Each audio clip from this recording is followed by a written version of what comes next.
அழகான linen sorry, சூப்பரான பிரிண்ட்ல, சூப்பரான கலர் காம்போல வந்திருக்கு. கிரேஷ் ப்ளூல ஒரு ப்ரௌன் கான்ட்ராஸ்ட். பல்லு பாருங்க எவ்வளோ அழகா பிரிண்ட்ஸ் வச்சுட்டு, அண்ட் பிளவுஸ் உங்களுக்கு குட்டியா பிரிண்ட் வருது. சாரி பொறுத்த வரைக்கும் சிங்கிள் செட்டு தான் இருக்குங்க. பிராண்டட் லினன் சாரி 690ங்கிற சூப்பர் பட்ஜெட்ல வந்திருக்கு. கலர்ஸ் இருக்கு பார்க்கலாம். அடுத்து பாருங்க அழகான கிரீன் பல்லு அண்ட் ப்ளவுஸ். எனக்கு லைட் கலர் பாஸ்டல் கலர் தான் பிடிக்குங்கிறவங்களுக்கு இந்த சாரீ சூட்டபிளா இருக்கும். நல்லா ஆஷ் கலருக்கு சூப்பரா வந்து ஒரு பிஸ்கட் ப்ரௌன்ல கான்ட்ராஸ்ட் பல்லு அண்ட் ப்ளவுஸ்.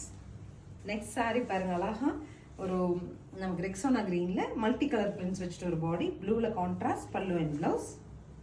சாரியோட லுக் எப்படி வரும்? நல்ல ஒரு டார்க்கஸ்ட் நேவி அது டார்க் கிரேல ஒரு கான்ட்ராஸ்ட்ங்க சாரிங்க. கான்ட்ராஸ்ட் பை உங்களுக்கு நல்லா அழகா ஒரு சில்வர் கலரும் ப்ரௌனும் மிக்ஸ் பண்ண மாதிரி அதில் ப்ளவுஸும் அழகுங்க. ஸோ யூஸ்வல் சாரீஸில் மாதிரி இல்லாமல் 690 சாரியோட ப்ளவுஸஸ் ஒவ்வொன்றுமே அழகாக இருக்குது. This is the final colour. இதனோட டிசைன் அண்ட் இதனோட காம்போ இதனோட ஃபீல் எல்லாமே ரொம்ப சூப்பராக இருக்குங்க. 690ங்கிற பட்ஜெட்டில் அவுட்டிங் அவுட்ஃபிட் தேடுறவங்களுக்கு சூட்டபுளான சாரீ இது. இன்னொரு விஷயம் என்ன அப்படின்னா, நமக்கே ஒரு செட்டு தான் வந்திருக்கு. திருப்பி ரிப்பீட்டேஷன் கேட்டால் இதில் கிடைக்காது. ஸோ அதனால நம்ம எடுத்தோம் அப்படின்னா நம்ம கிட்ட தான் இந்த சாரீ இருக்கும். அந்த மாதிரி ஒரு கான்செப்டில் இந்த கேட்லாக் வந்திருக்கு. ஸ்க்ரீன் பாட்டமில் இருக்க ஆன்லைன் நம்பருக்கு ஸ்க்ரீன்ஷாட் பண்ணி உங்களுக்கு பிடிச்ச சாரியை நீங்கள் புக் பண்ணிக்கலாம். தேங்க்யூ.